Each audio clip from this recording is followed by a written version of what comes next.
अस्सलामुअलैकुम। आज एक और सस्पेंशन को देखेंगे कि उसकी अपील कैसे करनी है। ये एक अकाउंट है जो रिफंड रेट पे सस्पेंड हुआ है और हमारे पास आने से पहले एक बंदे ने अपील की है, लेकिन वो रिजेक्ट हो गई है। तो वो मेरी पहली वीडियो देख लेते तो ना होते। चैट जीपीटी जिंदाबाद। अच्छा जी, ये सारी अपील चैट जीपीटी से करूँगा मैं, जैसे पहले कैंसिलेशन की गई थी। रिफंड रेट की अपील के अंदर कोई भी डॉक्यूमेंट आपको रिक्वायर्ड नहीं होता। तो जैसे कैंसिलेशन वाली या वैलिड ट्रैकिंग रेट वाली और डिफरेंट अपील्स पे आपको इनवॉइसेस और वेयर हाउस की पिक्चर्स वगैरह रिक्वायर्ड होती हैं, इसमें नहीं है। तो पहले देखते हैं इसको।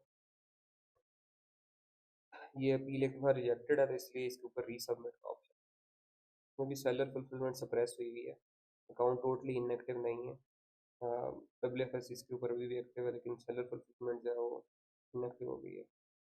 नेट मेरा थोड़ा स्लो रहेगा, तो जैसे शायद 2-4 मिनट वीडियो लंबी हो जाए, लोड होने में टाइम लेगा।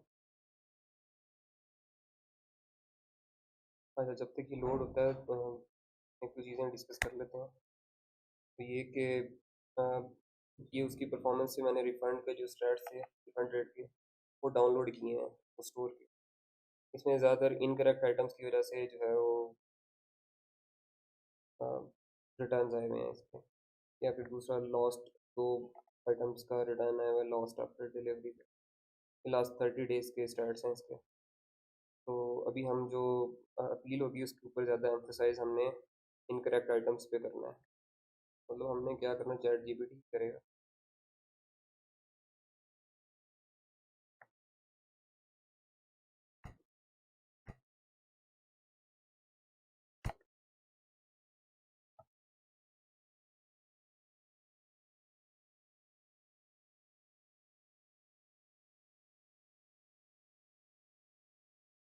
अच्छा जी, ये वही सेम जो सारी सस्पेंशन के स्टार्ट में आता है, पॉलिसीज़ वगैरह को रिव्यू कर लेंगे तो हम करने से रहे, इसको बस ऐसे ही चेक इन कर लेते हैं। अच्छा, अब ये जो है वो मेन पेज है उसका, आपकी अपील का। उसमें कुछ क्वेश्चन पूछे हुए हैं, वो कह रहा है कि what are the reason for refund.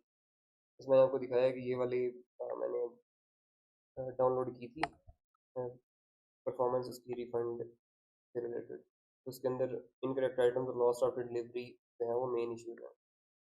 तो ये मैंने चैट जीपीटी को ऑलरेडी बता दिया कि भाई इस इशू की वजह से हुआ है, तो मुझे एक अपील चाहिए।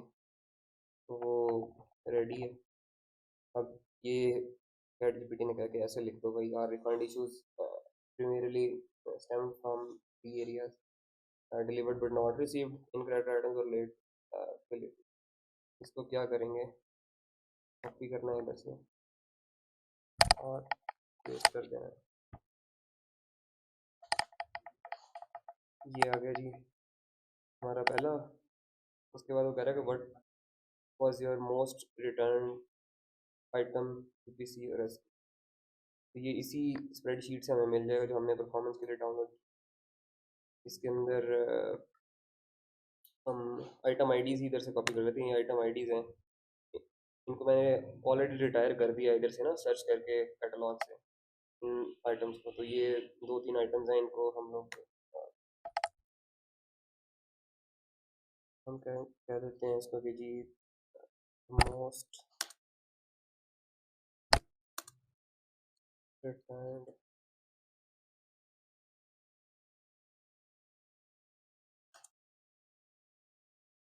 आइटम आईडीज़ लिखेंगे तो आइटम।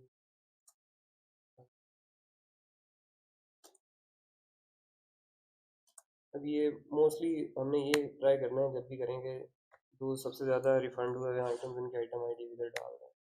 अभी एक ही मेनली आइटम है जो बहुत ज़्यादा इसका रिफंड का इशू है, वो है। बाकी एक दो और डाल देते हैं ताकि बेहतर होता है कि 3 आप आइटम आईडीज़ कम से कम डाल दो। तो ये एक 587 पे जो हुआ था वो डाल दिया, एक 772 वाला डाल देते हैं, इसके भी दो हो गए हैं इसके अंदर। हम- तो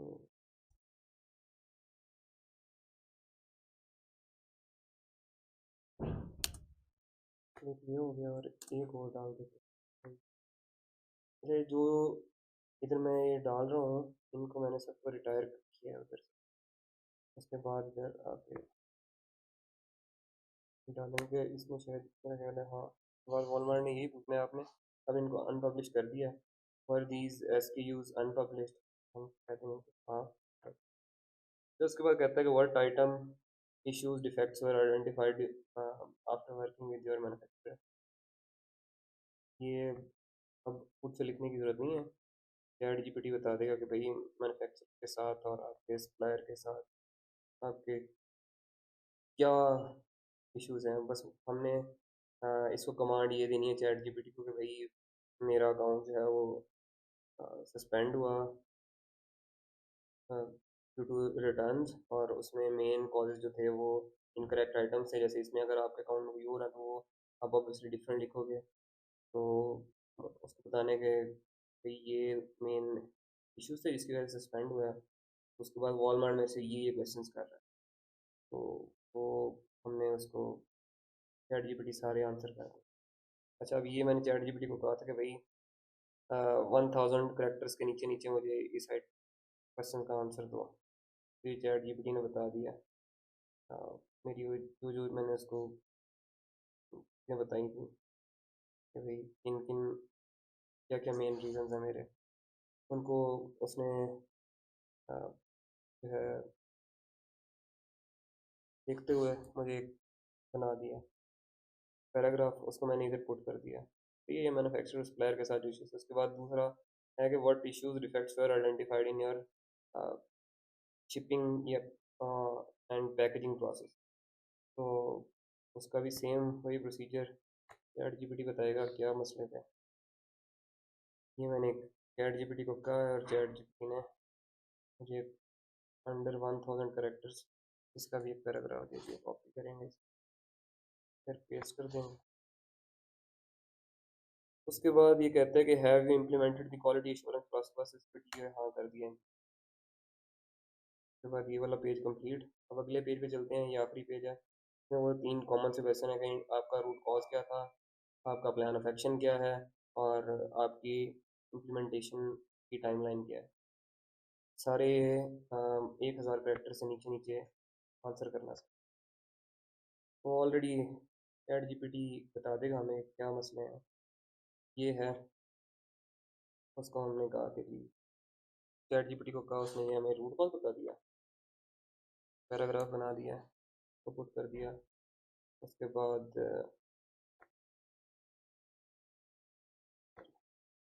प्लान ऑफ एक्शन चाहिए हमें। हाँ, सॉरी। अच्छा, एक चीज़ का ना ख्याल करना है कि ट्राई करना है कि 1000 करेक्टर्स है ना, तो 1000 करेक्टर्स के पास पास रहना है। बहुत कम भी ना हो और 1000 से ज़्यादा तो कर ही नहीं सकते। तो 1000 करेक्टर्स हैं तो हमें आंसर जो है वो बेहतर है कि हम लोग 900 से 1000 के दरमियान दरमियान हो हमारा। तो ये मैंने चैट जीपीटी से करा लिया।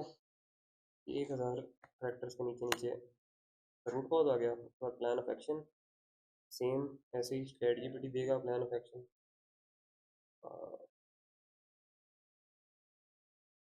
ये प्लान ऑफ एक्शन है चैट जीपीटी से। बेशक आप यही वाला कॉपी कर लो, नज़र तो आ ही रहा होगा।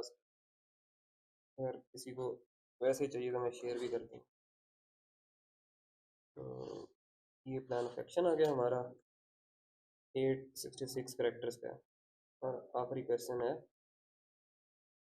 कि आपकी इम्प्लीमेंटेशन की टाइमलाइन की।